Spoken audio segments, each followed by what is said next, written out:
안녕하세요. 네, 오늘 68쪽 보겠습니다. 네. 68쪽에 무역 정책. 이게 무역 정책이 무엇이냐 이런 문제는 없어요. 그렇지만은 앞으로 무역 정책이라는 단어가 많이 나오기 때문에 정의만 알고 가겠습니다. 무역 정책은 말 그대로 무역이 정책화되는 것인데요. 정부가 개입하면 무역 정책이라고 하는 거예요. 두 번째 줄. 정부가 무역거래에 밑줄. 정부가 무역거래에 옆에 개입하는 정책적인 조치입니다. 정부가 무역거래에 개입하는 정책적인 조치. 제일 중요한 두 단어. 정부 동그라미, 개입 동그라미. 그래서 정부가 무역에 개입하면 민간 업자들만 놔두지 않고 정부가 개입하면 정책이라고 하는 겁니다. 밑에 특징은 필요 없고요. 괄호 3번 무역정책의 3요소는 시험에 나올 수 있어서 뭐여야 합니다. 거기 별표. 무역정책의 3요소. 무역정책의 목표, 무역정책의 수단, 무역정책의 정책 방안인데요. 목표의 동그라미, 수단의 동그라미, 정책 방안에선 방안의 동그라미. 그래서 앞잡다 가지고 일단 외워두세요. 카펜터스 룸인데요. 목수방이에요. 목수방. 그렇죠? 목수방. 목수방. 그 중에서 무역정책의 목표는 좀 더 자세히 보자 이거예요. 오른쪽에 표 보세요. 무역정책의 목표가 이렇게나 많은데요. 거기 참 특이한 것이 동그라미 1번의 목표와 2번의 목표가 상충되는 모습이 보여요. 보시면 1번은 국내 산업의 보호이죠. 그러려면 관세도 높이고 다른 무역 장벽도 두어서 어떻게든 수출입을 통제할 거 아닙니까? 근데 두 번째 보니까 자원의 효율적 배분을 위해서는 이쪽 자원이 다른 없는 쪽으로 이동을 해야 되는 거거든요. 그러면 자유무역이 이루어져야 되겠죠. 그래서 어떤 경우에는 특정 국가가 자유무역 정책을 두는 경우가 있고 어떤 경우에는 보호무역 정책을 두는 경우가 있는데 그 모두가 다 무역 정책인 거죠. 1번과 2번 묶어볼게요. 상충한다 이거예요. 그래서 정책 간에 이렇게 자유무역인 느낌이 있는 것이고 보호무역인 느낌이 있는 겁니다. 옆에 유치산업, 정체산업, 사양산업의 보호 그랬죠. 보호의 동그라미. 그렇게 보호적인 무역정책이 있는 것이고요. 동그라미 2번. 자원의 효율적 배분은 두 번째 줄에 유리한 재화의 특화의 수출. 자유무역 동그라미. 그리고 그 이외에도 완전고용, 물가안정, 경제성장, 국제수지 개선 등을 위해서 무역을 하기도 합니다. 그건 내용은 안 보셔도 되는데요. 맨 끝에 동그라미 7번에 사회적 후생증대 별표. 이게 제일 중요한 거예요. 결국 무역은 왜 하느냐? 잘 살려고요. 잘 살려고 삶의 질을 높여보려고 그걸 어려운 단어로 후생이라고 하는 거예요. 옆에 보시면 무역정책의 무슨 목표예요? 이걸 외워야 돼. 그래서 무역정책의 가장 궁극적인 목표. 그러니까 위에 것들이 다 지문에 나올 수 있어요. 그러면 이 궁극적 목표를 고르셔야 되는 거예요. 바로 옆에 더 밑줄 쳐보세요. 국민의 경제적 후생 증대 이렇게 멋있게 나올 수도 있겠고 복지사회 건설과 생활수준 향상 거기도 밑줄. 그건 다 궁극적 목표들은요. 그걸 다 외워두세요. 잘 사는 거예요. 생활수준 높이는 거예요. 삶의 질 높이는 거. 그것이 바로 무역이다. 03번 무역정책의 종류는 어떤 무역정책이 있겠어요? 우리 아까 저 위에 표에서 본 것처럼 보호무역정책이 있겠고 자유무역정책이 있겠죠. 이걸 하나하나 보는 겁니다. 자유무역정책, 보호무역정책 딱 보아도 대립구조잖아요. 아주 객관식에서 세 개 하나 내기가 딱 좋게 생겨 있어요. 실제로 그렇게 나옵니다. 자유무역정책은요. 말만 봐도 알 수 있습니다. 이걸 누가 주장했는지를 외워야 되는데요. 의의 네 번째 줄. 켄의 자유무역론 밑줄. 아담 스미스, 애덤 스미스 뭐 둘로 다 쓰는데요. 자유무역론 요 둘을 꼭 외워야 됩니다. 동그라미 이번에 자유무역의 특징 하나만 체크할게요. 저 위에도 있었던 건데요. 괄호 기억번의 두 번째 줄.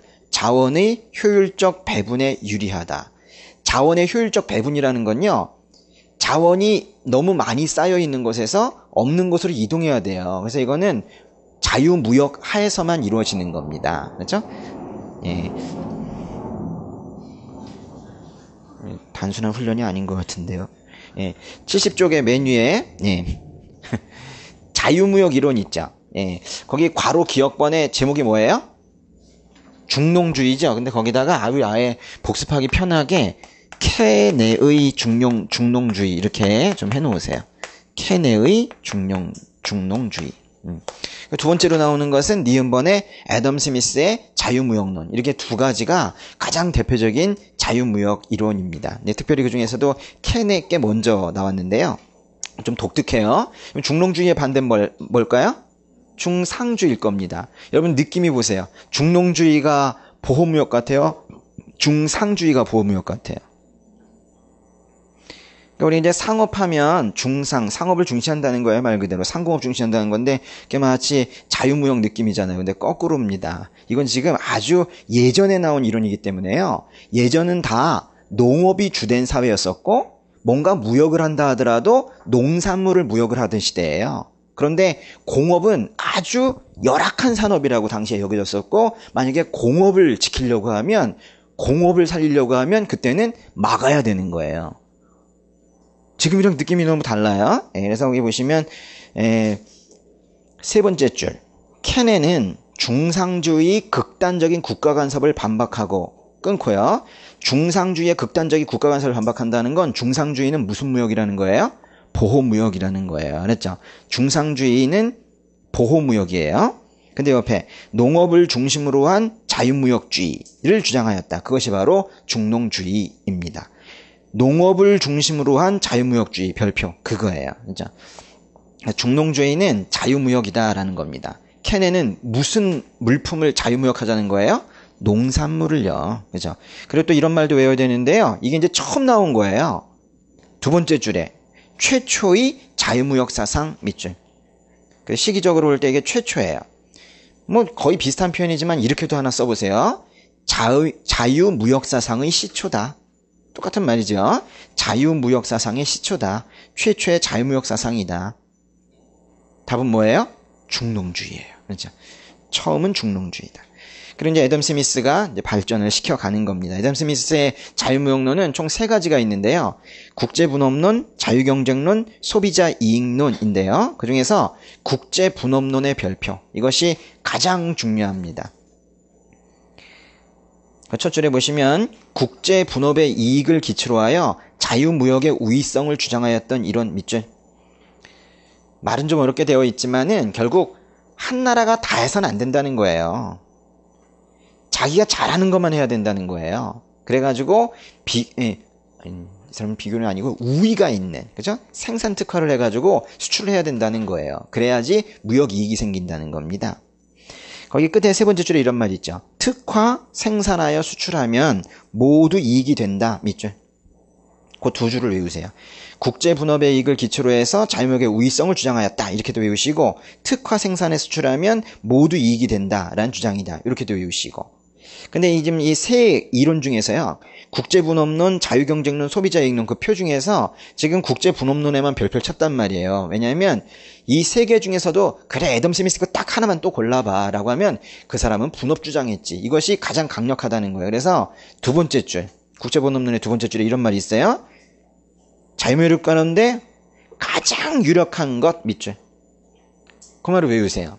이 세 개가 다 나올 수 있단 말이에요. 그럼 국제분업론을 또 가장 강조했다고 해야 돼요. 거기다가 가장 강조라고도 써놓으세요. 가장 유력했다, 가장 강조했다라는 거예요. 그래서 보세요. 지금 이 페이지에서 최초의 자유무역주의, 최초의 자유무역 사상 뭐예요? 중농주의예요. 근데 이 모든 이론 중에서 가장 강력하다. 그럼 뭐예요? 애덤 스미스의 자유무역론 중에서도 국제분업론이 되는 거예요. 두 개 외우셔야 됩니다. 그렇죠? 그 두 개를 구분해서 자유경쟁론 사실 말만 봐도 알아요. 그렇죠? 근데 자유경쟁은 이런 의미입니다. 이게 지금 무역에 대한 주장이기 때문에 국내에서도 자유경쟁해야 이익이 생기지만 국제적으로 그렇게 해야 된다라는 거예요. 옆에서 두 번째 줄 끝에 외국과의 무역에 있어서도 국내는 당연한 거고요. 두 번째 줄에 외국과의 무역에 있어서도 자유경쟁에 맡기는 것이 서로 상호 간에 유익하다라는 주장 밑줄. 그 다음 소비자 이익론은요. 다른 어떤 것보다도 소비자의 이익이 우선되는 쪽으로 자유무역해야 되지 않느냐라는 거예요. 그래서 첫 줄에 끝에 무역 정책에 있어서는 소비자의 이익이 우선되어야 된다. 소비자 이익론은 소비자 이익 우선론이나 마찬가지예요. 우선의 동그라미. 그 제목에다가 우선자만 하나 더 집어넣어서 외우면 되는 거예요. 미리 집어넣어 놓으세요. 소비자 이익론은 소비자 이익 우선론인 거예요. 그럼 뭔 뜻이냐? 그럼 소비자가 이익을 보려면 어떻게 해야 돼요? 관세 있어야 돼, 없어야 돼? 없어야죠. 싸게 들어와야 되잖아요. 그렇죠? 예. 무역 장벽 있어야 돼, 없어야 돼요? 없어야 되죠. 그래서 각종 정책들을, 보호 정책들을 다 없애자라는 거예요. 세 번째 줄에 보호 관세의 부과 밑줄. 보호 관세의 부과 하자는 거예요, 말자는 거예요? X, 그냥 X 이렇게 빨리 간단하게 해 놓으시고, 그 두 줄 더 내려오시면 수출 장려금 밑줄. 뭐 이런 것들도요, 어쨌거나 국가가 간섭하는 건데 X 이런 거예요. 그러니까 수입할 때 보호관세나 수출할 때 수출장려금 이런 것들 하여튼간 정부가 간섭하는 거 이런 것들 하면 안 된다는 거예요. 왜냐하면 정부가 간섭해서 관세를 부과하거나 수출장려금 부과 이런 것들이 다 소비자들에게는 불이익이 생긴다라는 이론이에요. 거기까지가 자유무역이고요. 아주 간단했어요. 그 다음에 보호무역 정책 하겠습니다. 오른쪽 페이지 맨 위에 보호무역 정책에는 세 가지가 있는데요. 첫 번째 중상주의, 해밀턴의 공업보호론, 리스트의 유치산업보호론입니다. 이 중상주의는 여기다 제가 따로 설명을 넣어놓지는 않았는데요. 중상주의는 좀 간단합니다. 예. 중상주의는 보호무역이다라고만 알아두시면 돼요. 예. 해밀턴의 공업보호론과 리스트의 유치산업보호론 시험에 나오면 꽤 어려운데 이미 나온 적도 있어요. 예, 두 개 다 외워야 합니다. 기억번에 해밀턴의 공업보호론이에요. 지금의 공업과도 또 느낌이 다른 거예요. 이건 아주 옛날 얘기인데요. 공업은 얼마 발달이 못해서 툭 치면 넘어가는 정도의 아주 약한 공업들을 얘기하는 것이고요. 당시엔 농업이 강세를 가지고 있었던 그런 시대입니다. 그래서 공업을 얘기하면 다 뒤쪽에 보호자가 붙게 되어 있어요. 근데 이제 특별히 해밀턴의 무슨 보호론이에요? 공업보호론인데요. 공업의 동그라미 아주 중요한데요. 해밀턴의 공업보호론은 아예 이제 해밀턴 공업 이걸 이제 붙여서 외우시는데 특별히 해밀턴이 보호하자고 했던 공업은 뭐냐면 아직은 약한 미국의 공업을 얘기하는 거예요.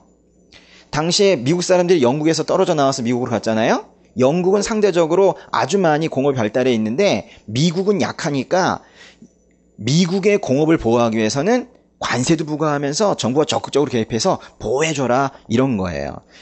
이게 중요한 거예요. 알았죠? 예. 그래서 이걸 아예 여기다 집어넣어가지고 미국 공업 보호 이렇게 외우세요. 예.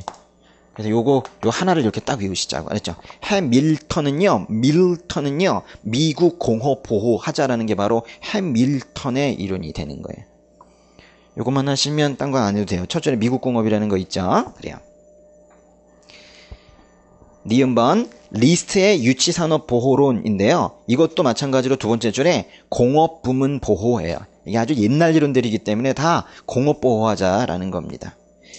근데 그 밑에 그 까만 박스 보니까 벌써 리스트의 유치산업보호론은 이것만으로도 충분히 사이선 다 대구도 남겠죠. 이거 이제 자세히 보셔야 되는데 어렵습니다. 좀. 일단 리스트는요. 유치산업을 보호하자, 약한 애들을 보호하자라는 건데 다만 주의할 점이 있어요. 리스트는 상당히 현실적인 입장을 가지고 있었는데요. 보호해줘봤자, 장려금 계속 주고 보호해줘봤자 애가 크지 않으면 그건 보호하면 안 된다는 거예요. 가능성이 있을 때, 응? 이렇게 돈 줬을 때, 걔가 나중에 클 수 있으면 그 가능성 보고 하자라는 거예요. 그래서 이 기억번에 유치산업 동그라미, 유치산업이란 정의를 잘하자 이거예요. 첫 줄의 끝에 미숙한 산업이지만, 유치하지만 미래의 전망은 밝아서 보호의 필요성이 있는 산업인 거예요. 그냥 미숙한 산업을 말한다가 아니라는 거예요. 그렇죠? 뭐한 산업이에요? 전망이 밝아야 되는 거예요. 그래서 니은번 똑같은 얘기인데요. 일시적인 보호 후에는 국제 경쟁력을 확보할 수 있고 경쟁력이 있어져야 돼요. 조만간. 그리고 개방 후의 이득이 보호 기간 동안의 손실을 보상하고 남음이 있어야 된다. 정부가 계속해서 얘를 지금 퍼주고 있기 때문에 얘가 내는 세금도 안 받고요. 임대료도 안 받고요. 이러면서 계속 퍼주고 있기 때문에 그 퍼주는 것보다 나중에 얘가 벌어들이는 돈이 훨씬 더 많아야 된다라는 거예요. 근데 그 부분은요. 조금 더 깊이 가시는데 밑에 각주 보세요. 각주의 7번 보시면 보호기간이 끝난 후 그 산업에서 얻게 되는 이익이 보호기간 중에 손실을 보상하여도 남음이 있어야 한다라고 위에서 주장하고 있잖아요. 그 주장 자체의 이름을 뭐라고 하냐면 바스테이블 검정이라고 그래요. 거기 별표. 우리는 용어 시험이기 때문에 요거 외워두셨으면 좋겠어요. 투자한 것보다 많이 나와야 된다는 거예요. 내가 너 보호해줄 때 든 비용보다 너 더 많이 벌어야 된다는 거예요. 그 검정 이름이 뭐예요? 밀 바스테이블 검정이에요. 거기 밀의 동그라미. 하여튼 밀자가 들어가면 보호론입니다. 알았죠? 여기도 있네요. 그죠? 여기도 있고. 예. 요 해밀턴 요것도 외우시고, 밀 바스테이블 검정은 그거는 밑에 있는 리스테 유치산업보호론에 있었다는 것도 알아두세요. 리스테 유치산업보호론, 이 말 자체는 너무 평이한 표현이어서 그것보다는 그 한 단계 더 들어가 있는 그 주장의 이름이 저는 시험에 나올 거라고 봅니다. 그래서 두 개 다 밀 두 개를 다 알아두세요. 저 위에 다시 박스에 동그라미 리을번 가겠습니다. 리을번에 외부 경제가 있는 경우, 밑줄 진짜 어려운 말인데요. 외부 경제가 있는 경우, 외부 경제 동그라미. 외부 경제라는 건 말 그대로 우리 경제 밖에 뭔가가 또 있다라는 거예요. 나 혼자 장사하는 게 아니라 외부에 뭔가 있다는 거예요. 내가 영향을 받는다는 거겠죠. 좀 더 쉬운 말로 써놓으세요. 이거는 외부 경제가 있다라는 건 다른 나라의 영향을 많이 받는 경우란 뜻이에요. 써보세요. 다른 나라의 영향을 많이 받는 경우. 그럼 여러분 다른 나라의 영향을 많이 받으면은 그 영향을 많이 받는 나라는 유리할까요? 불리할까요? 만약에 다른 나라 경제들이 아주 많이 발전했지만 내가 정말 뚝심이 있고 그리고 내가 정말 강한 경제 구조를 가지고 있어가지고 내 나름대로 정책을 잘 해나가면서 상대국들의 상황을 보면서 뭔가 그거를 오히려 이용해 나갈 수 있으면 잘하는 거지만 내가 너무 약하고 소심하고 그래가지고 외부 경제에 계속 영향만 받으면은 계속 실패하고 말 거예요. 그죠? 그 옆에 시장 실패란 말이 있죠. 시장 실패가 발생, 시장 실패 동그라미. 진짜 어려운 말인데요. 마켓 페일러가 있다는 것은, 이런 뜻입니다. 상대국의 우위와 나의 우위를 잘못 판단하는 거예요. 저기가 더 잘하는 것 같아. 그러면 자기가 더 잘하는 게 있는데, 여러분이 맨날 그러잖아요. 그죠? 자기가 잘하는 게 있는데 자기 잘하는 거 잘 모르고 저 사람이 더 잘하는 것 같고 그죠? 뭐 그런 거 있잖아요. 그래가지고 나는 영어를 파자. 저 사람보단 나 영어가 나으니까. 사실은 국사가 훨씬 더 나을 수도 있는데 잘못 그렇게 할 수도 있는 거예요. 그래서 뭔가 외부 경제에 계속 시달리는 애들은 상황 판단을 잘못해가지고 시장 실패라는 건 옆에 쓰세요. 이거는 잘못된 특화를 얘기하는 거예요. 자기의 강점이 뭔지를 모르고 잘못된 특화를 하는 거예요. 자동차 산업이 잘 될 수 있는 국가인데 옷만 만들고 있고 그러는 거예요. 근데 그 옆에 보시면 발생 그랬죠. 그건 뭔 뜻이냐면 그렇게 발생하게 되어 있다라는 거예요. 대부분 나라가 그러고 있다는 거예요. 대부분 나라가 그렇게 되고 있다. 그러니까 이 사람은 이렇게 보는 거예요. 외부 경제가 많이 있고 외부에 그 영향을 많이 받으면 그 나라는 계속 흔들리면서 올바른 정책 취하지 못한다는 거예요. 차라리 막는 게 낫겠다는 거예요. 그러려면. 막는 게 뭐예요? 보호무역이잖아요. 그러니까 요런 상황이 계속 있으니까 보호무역이 더 나은 것이다 라고 보호무역을 정당화한다는 거예요. 두 번째 줄, 보호무역이 정당화 밑줄. 그 문장을 잘 이해하셔야 돼요. 외부 경제가 있어서 시장 실패가 발생하는 경우가 허다하니 보호무역이 낫겠다라는 뜻이에요. 그러니까 마지막 줄, 그러므로 유치산업보호로는 외부 경제가 있는 경우에 정당화되니까 외부 경제가 있어야 해당이 될 수 있는 이론이겠죠. 외부 경제가 있는 동그라미. 침해를 받을 수 있어야 보호도 하는 거죠. 그 얘기입니다. 네. 거기까지 하시면 되겠고, 동그라미 3번. 보호무역 정책이라는 것이 있는데, 보호무역 정책은 대부분 내가 약한 개발주상국, 후진국들이 보통 하는 겁니다. 예. 그 밑에 표 보시면 왼쪽부터 후진국이 그러면서 관세 장벽으로 관세를 아주 20% 30% 높이 올려가지고 하는 겁니다. 그래서 후진국이 아직 크지 못한 아장아장 걸음하는 유치산업 보호하는 것이 기본적인 보호무역 정책인데 최근에 신보호무역 정책이 나왔다는 거예요. 이거는 네가 왜 보호무역 정책을 하냐 싶은 정도의 선진국들이 하는 거예요. 선진국들이 왜 할까요? 더 벌려고. 이게 상품마다 라이프 사이클이 있거든요. 이게 잘 되어가고 있는데, 그 이제 상품이 어느 정도 지나면 유행이 끝나고 줄어들잖아요? 외국에서 안 산단 말이에요. 그거 좀 더 높여보려고. 사양산업, 정체산업 조금만 더 키워보려고. 맨 끝에 무슨 산업이에요? 선진국의 정체산업과 사양산업을 보호하기 위해서 이전에 힘이 있었는데 조금 힘이 약해지려니까 힘 좀 더 주려고 하는 거예요. 그러면서 무슨 장벽을 둔대요?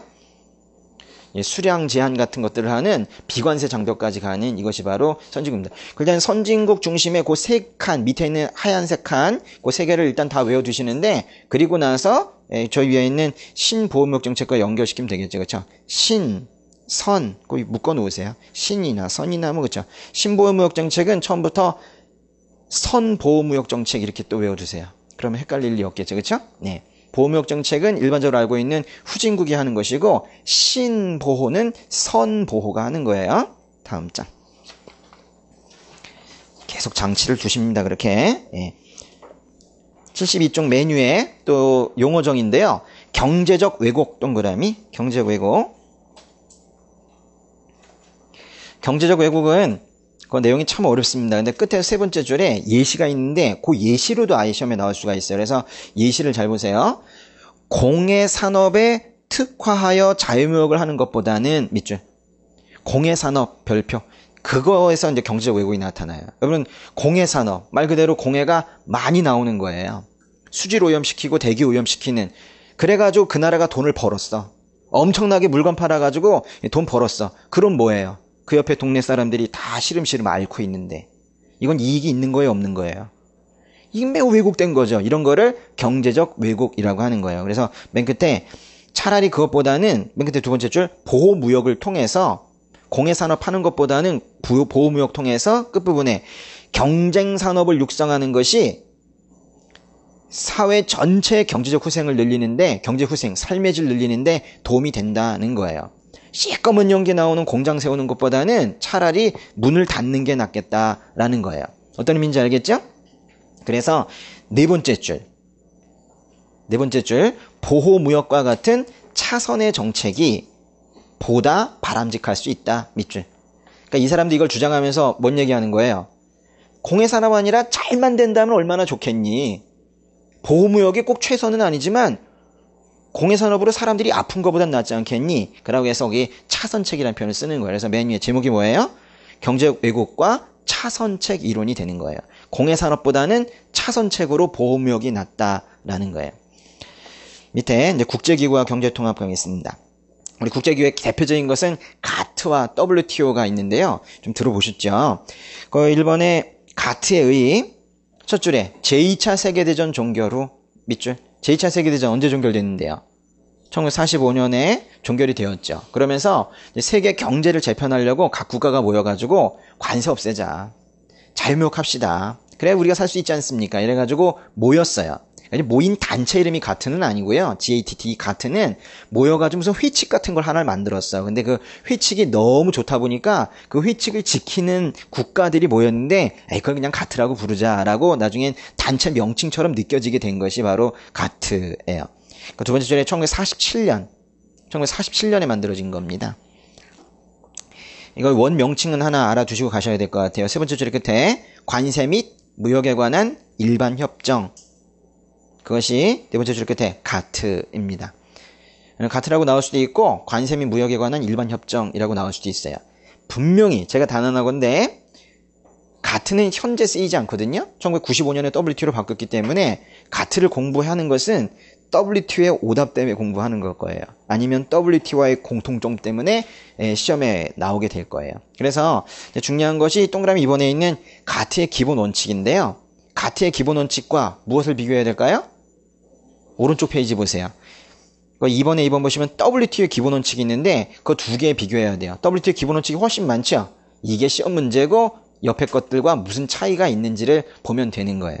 WTO가 뭔지부터 봐야 되겠네요. 저희 위에 괄호 2번에 보시면 WTO는 첫 줄에 뭘 줄임말이에요?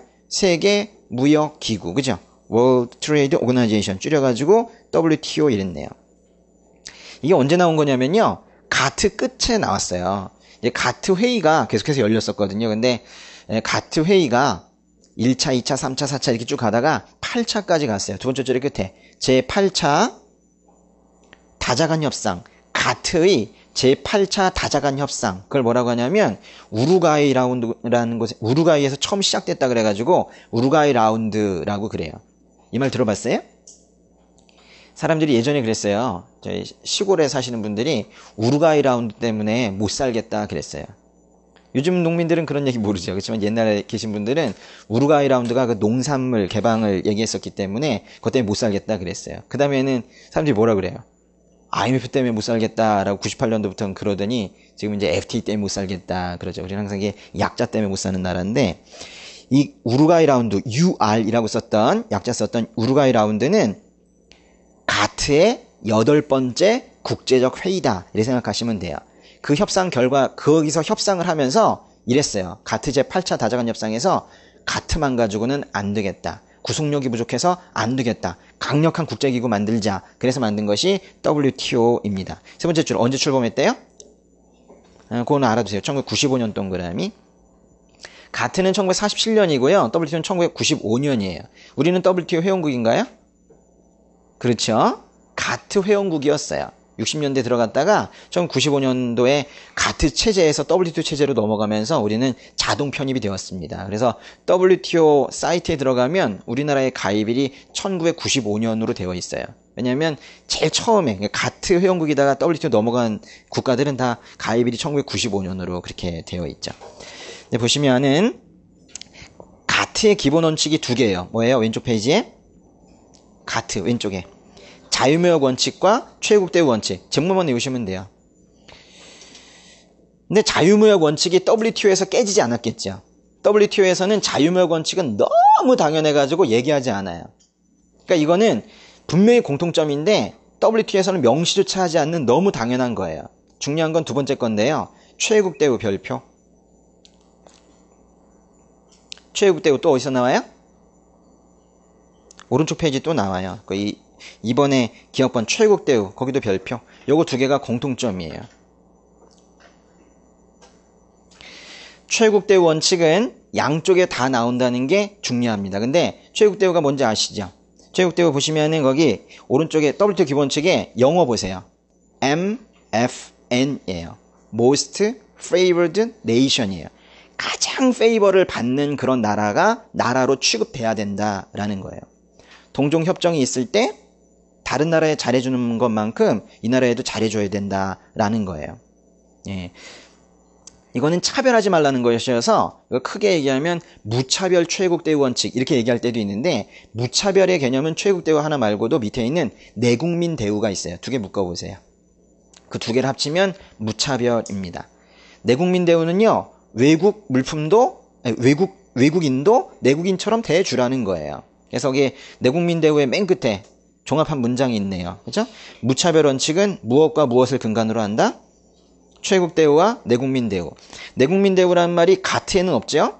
그렇지만 가트 원칙에는 없으나 최애국 대우와 내국민 대우가 거의 세트로 가기 때문에 그냥 최애국 대우가 양쪽에 있는데 내국민 대우가 가트에 없다라는 걸 시험에 내진 않을 거예요. 그러나 정확하게 다른 건 뭐냐? 밑에 있는 오른쪽에 있는 디귿, 리을, 미음이에요. 시장조건 보장 원칙, 투명성의 원칙, 공정무역 원칙 세 개 묶어요. 별표. 오히려 아닌 것들이 이제 중요해지는데 이건 지금 WTO에서 추가된 겁니다. 뭐예요? 시장접근 보장의 원칙. 시장 접근하려면 어떻게 해야 돼요? 장벽을 없애줘야 되겠죠. 대표적인 장벽이 관세 같은 것들일 텐데 관세 장벽, 비관세 장벽 같은 것들을 걷어내자라는, 장벽 없애자라는 것이 시장 접근 보장의 원칙이에요. 또 투명성의 원칙은요, 이거 좀 어려운 말인데요. 투명성의 원칙은 이겁니다. 어떤 나라가 있으면요, 너무 투명해서, 유리처럼 투명해서 밖에서 다 볼 수 있어야 돼요. 어떤 걸 볼 수 있어야 되냐면 그 나라의 법이 바뀌는 거, 그 나라의 체계가 바뀌는 거. 왜냐하면 우리가 어느 나라랑 무역을 하는데 갑자기 그 나라의 정권이 바뀌고 체계가 바뀌고 그래가지고 법이 완전히 바뀌어서 관세가 올라가고 이렇게 되면 안 될 거 아니에요. 심지어 거기에 테러의 징후가 있고 이런 것들도 우리가 다 알아야 되거든요. 그래서 어떤 중요한 사항들이 있으면 밖으로 공표해야 된다는 거예요. 투명하게 다 드러내야 된다는 거예요. 두 번째 줄에 고지되어야 하며, 세 번째 줄 공개되어야 한다. 두 개 밑줄. 투명성의 원칙은 널리 고지되어야 되고 널리 공개되어야 한다라는 거예요. 다 알려져야 한다는 거예요. 야, 저 나라에선 도통 무슨 일이 생기는지 모르겠어. 그럼 투명성의 원칙이 어긋나는 거죠. 그 다음에 미음번 공정무역의 원칙, 자유로운 무역과 함께 fair한 트레이드가 있어야 된다는 거예요. 불공정한 덤핑 행위와 같은 이런 것들을 없애야 된다라는 것이죠. 그러니까 결국 다른 게 없네. 그렇죠. 그러니까 다른 건 없고 더 추가된 것만 있는 거죠. 무엇은 공통점이에요? 최국 대우는 공통점이에요. 그리고 밑에 있는 시장접근 보장, 투명성, 공정무역이 추가된 거다. 이렇게 정리하시면 되겠고요. 가트 좀만 더 볼게요. 왼쪽 페이지 보시면 동그라미에서 한번 가트의 특징이 기억번 첫 줄의 끝에 관세 제도 선호 밑줄. 사실 이건 WTO도 마찬가지긴 한데요. 장벽은 두 가지가 있는 거예요. 관세 장벽과 비관세 장벽이 있는데 여러분 비관세 장벽은 어떻게 하는 걸까요? 관세 방식 아니면 다 비관세예요. 이런 겁니다. 너 그거 들어오면 안 돼.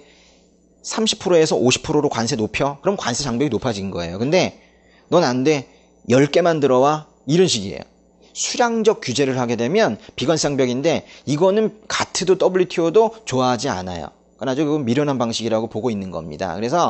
그리고 비관세 장벽은 상대국에서 예측을 할 수가 없기 때문에 이런 거 하지 말자고 그래요. 그러나 괄호 니은번 가트는 긴급 수입 제한 조치 밑줄. 긴급 수입 제한 조치는 정말 말 그대로 긴급자가 붙은 거 보니까 어떤 나라가 수입량이 갑자기 증폭이 돼가지고 크게 산업 피해가 있으면 그거는 막을 수 있어야 되지 않냐. 1000톤까지만 오늘까지만 이렇게 막을 수 있어야 되지 않느냐. 이 정도는 해줘야 되지 않느냐라는 거예요. 그래서 두 개 묶어서 이렇게 이해하시면 되겠습니다. 관세 조치를 선호하지만 관세 제도를 선호하지만 니은번 긴급 수입 제한 조치는 가능하다. 긴급 수입 제한 조치만큼은 할 수 있게 해주자라는 거예요. 그러니까 이건 예외적으로 허용하는 겁니다. 그 분위기를 아셔야 돼요. 여러분 73쪽 아까 했었던 동그라미 2번의 WTO 기본 원칙에 그 전체 제목에 별표 하나 쳐놓으시고요. 이거 아주 시험에 나오기가 딱 좋고 최근에도 한번 나왔어요. 또 시험에 나오기 좋은 게 밑에 있는 동그라미 3번의 세계무역기구 협정입니다. 거기도 별표. 이게 한 문제인데요. 아주 이것만 전공하시는 분들이 있어요. 이 WTO 협정. 그 협정문이 엄청 많기 때문에 그걸 갖다가 하시는 거예요. 거기 두 번째 줄 일단 체크하고 가겠습니다. WTO 협정문을 보면 책처럼 되어 있는데요. 이 한 권이 크게 세 챕터로 되어 있어요. 첫 번째 WTO 설립협정 거기 1번 WTO 설립협정. 그 두 번째 건 뭐예요? 다자간 무역협정 거기 2번. 일단 느낌만 봐도 다자간이라는 건 모두에게 적용되는 것 같은 느낌이 들죠. 세 번째 줄에 복수국 간 무역협정 거기 3번. 말이 조금 어려운데 복수국은 다자랑은 좀 다른 거예요. 다자는 모두란 뜻이고요. 복수국가는 일부란 뜻인데요. 나는 요거 지키겠다라고 수락한 사람 그런 국가에만 적용이 되는 거예요. 예, 하나하나 다시 보실 텐데요. 다음 장에 와 이게 표가 뭐 2페이지에 걸쳐져 있는데 요걸 이제 구분하는 겁니다. 구분하는 거. 예. 일단은 다 보실진 않아도 되고요. 제가 시험에 나올 법한 것들을 제가 따로 정리를 해드릴게요. 거의 네 번째 거구나. 농업에 관한 협정. 네, 표시를 잘 하세요. 다 보면 망해요. 그죠? 농업에 관한 협정. 농업 동그라미. 농업에 관한 협정. 그럼 농업에 관한 협정이 농업과 관련된 거지 뭐랑 관련된 거겠어요? 그러니까 농업에 관한 협정의 키워드는 농업은 아니겠죠. 농업을 어떻게 할 거냐? 어떻게 할 거냐? 농산물 개방하자는 거겠죠? 첫 줄에 뭐예요? 농산물에 대한 시장 접근 동그라미. 시장 접근. 시장 접근은 어떻게 하느냐? 뭐 쌀은 빼고 뭐는 빼고 이러지 말고 다 관세하자 이게. 그래서 예외 없는 관세화예요. 그럼 관세가 들어가면 접근이 안 되는 거 아니에요? 그 말이 어려운 거예요. 예외 없는 관세화 별표. 비관세화가 아니에요? 예외 없는 뭐예요? 관세화예요. 근데 예외 없이 모든 작물은 관세를 매겨야 된다. 이게 자유무역 아닌 거 아니에요? 왜냐하면 농산물은 다 비관세 장벽을 두고 있거든요. 1000톤까지만 강낭콩 받겠다 이러고 있거든요. 그러니까 비관세 장벽 없애고 관세 장벽으로 바꿔라. 관세 장벽까지는 허용해 주겠다라는 뜻이에요. 여기 관세화라는 게 막잔 뜻이 아닙니다. 더 악한, 그죠? 더 높은 장벽인 비관세 장벽 없애자라는 뜻이에요. 오해하시면 안 돼요. 그 다음에 밑에 이제 비관세 장벽에 관한 협정 중에서 세 칸 더 내려오시면 무역에 대한 기술 장벽에 관한 협정 있죠. 여기부터 시작해서 일단 그거 말고 하나만 밑에 거 먼저 볼게요. 바로 밑에 1994년도 관세 및 무역에 관한 일반 협정 줄이면 가트지 가트 제7조 7조 동그라미 가트 7조가 뭐냐면요 관세평가와 관련된 거거든요. 그럼 관세법 할 때 공부했었던 관세평가 그래서 가격에다가 무엇을 가산하고 공제하고 하는 이런 건데 가트에서 뭐라고 그랬냐면 관세평가 합시다 이러고 끝나버렸어요. 그것에 대해서 좀 더 구체화된 내용을 두고 있는 것이 WTO 관세평가 협정입니다. 그래서 관세평가 동그라미 7조에서 다루고 있는 게 뭐예요? 가트 7조에서 다루고 있는 거 관세평가 그거를 더 구체화시킨 것이 관세평가 협정입니다. 그건 그 제목 정도만 알아두시면 되고 나머지 거 중에서 여러분이 좀 아셔야 되는 게 뭐가 있냐면 영어 약자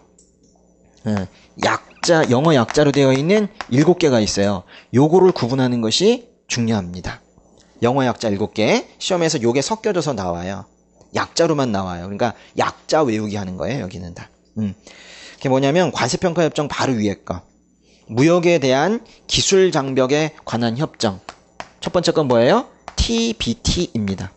따로 정리해 놓으셔도 괜찮을 것 같아요. 여기 일단 표시하시고 따로 정리해도 괜찮아요. TBT 일단 여기에서 약자 자체에서 외워야 돼요. 그렇죠? TBT 뭘 줄임말이에요? Technical Barriers to Trade 이거죠. 여기 첫 번째 게 요게 바로 요게 테크니컬이네요. 그죠? 이게 테크예요. 테크 기술 장벽이죠. 그러니까 요거는 기술 장벽이란 뜻이에요. 네. 외워두시고 두 번째 관세평가 바로 밑에 보시면요 선적정 검사에 관한 협정입니다. PSI인데요 PSI는 여기 다 이름이 들어가 있어요. 뭐예요? Pre-Shipment Inspection이에요. 예. Pre-Shipment 그죠? 예. Shipment Inspection이라고요. 예. 그러니까 이렇게 해서 이 자체에서 외워두셔야 된다고. 선적 전 검사예요. Pre-Shipment Inspection. 아예 복습하실 때 옆에 걸 보기보다 계속 이렇게 하시는 거예요. Pre-Shipment Inspection. 그죠? Technical Barriers to Trade. 이렇게 읽으면서 하시면 좋을 것 같고요. 그 다음에 세 번째는 맨 밑에서 두 번째 있습니다. 14쪽 맨 밑에 두 번째 보조금 및 상계 조치에 관한 협정이에요. 영어 약자가 뭡니까?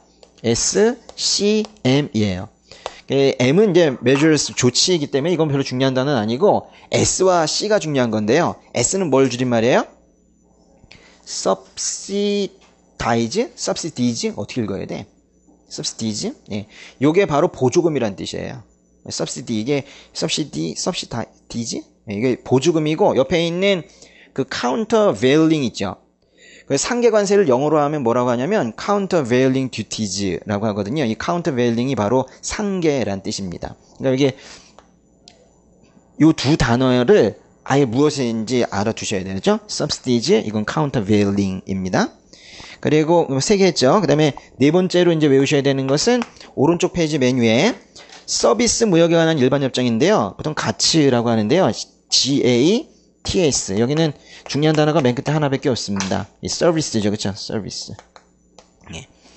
가츠는 서비스고요. 그 다음에 바로 밑에 거 TRIPS라고 하는 건데요. 무역 관련 지식재산권에 관한 협정이에요. 내가 보시면 TRIP까지는 이제 대문자로 쓰고 이제 보통 이제 그 뒤쪽에 이 S는 소문자로 이렇게 씁니다. TRIPS. 이 뭘 줄임말이래요? 거기 중요한 건 맨 끝에 두 글자만 보시면 돼요. Intellectual Property Rights에서 Intellectual Property 요거 두 개를 외우시면 되겠어요. 그렇죠? Intellectual Property 지적 재산권. 그렇죠? Intellectual Property 지적 재산권. 그 다음에 여섯 번째는 바로 밑에 있는 TRIMS라는 겁니다. 아 잠깐만 몇 개 했나? 하나 둘 셋 넷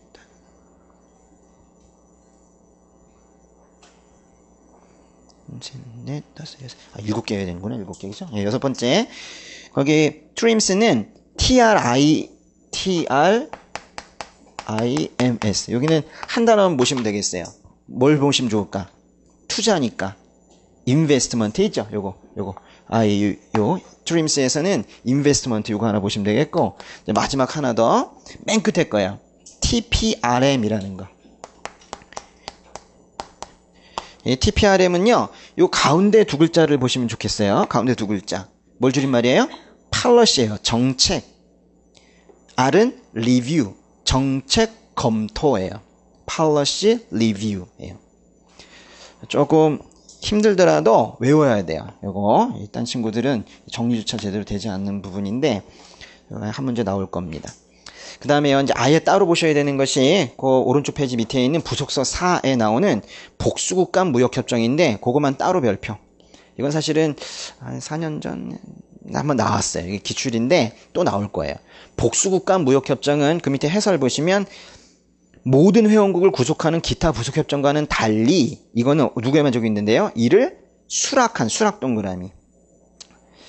이건 선택사항이에요. 난 이거 지키겠다라고 하는 애들에게만 적용이 돼요.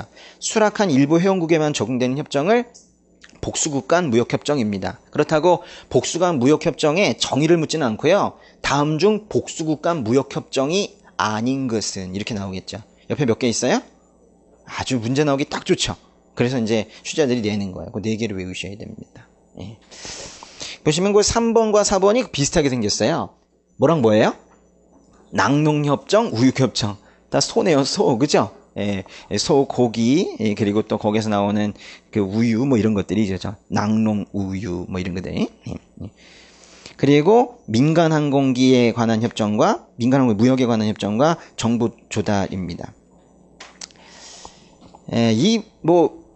소를 키우고, 또, 우유를 짜고 하는 걸 이거를 정부가 하진 않죠. 민간이 할 거예요. 그래가지고, 정부에 조달하거나 이렇게 하겠죠. 그래서 이렇게 외우세요. 낙농과 우육은 민간 항공기로 정부 조달 하세요.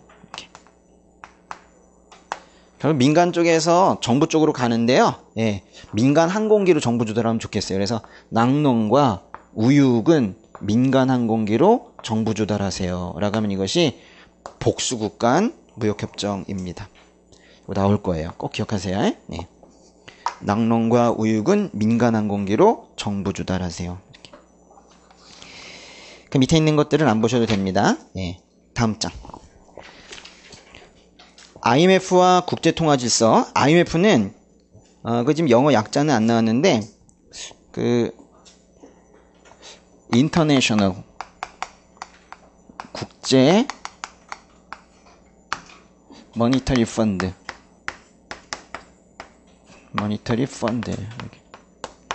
IMF죠. 네. 우리나라는 IMF가 터졌다 이런 게 1997년 말에 터졌다 막 그랬잖아요. 그래서 98년도에 아주 심각했었는데 IMF 국제통화기금입니다. 언제 생겼냐면요. 이것도 2차 대전 끝나자마자 그때 생겼어요. 근데 거기 그 첫 줄에 오타가 있어. 글자가 2개가 빠져버렸어. IMF의 그 위제도 그래 있죠. 거기 앞에 근본 위제도예요. 대한제국에 있었던 그 근본 위제도 있죠. 근본 위제도 붕괴 이후 나타난 극심한 그 옆에 밑줄 국제통화질서의 불안전성 제거. 이게 IMF의 목적이에요.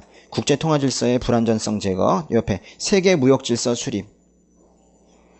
그 밑에 IMF 목적은 안 하셔도 되고요. 예. IMF가 뭔지만 아시면 돼요. 동그라미 3번에 특별 인출권 동그라미 SDR이라고 하는데요. 예전에 화폐가 제대로 없을 때에는 금, 곡식 뭐 이런 것들이 이제 화폐 대용으로 쓰였었는데요.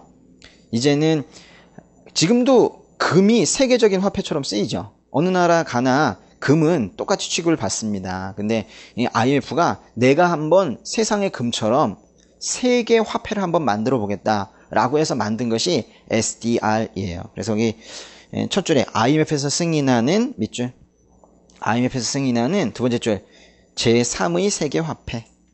그러니까 SDR이 그런 거다라는 정도만 알아두시면 돼요. 예.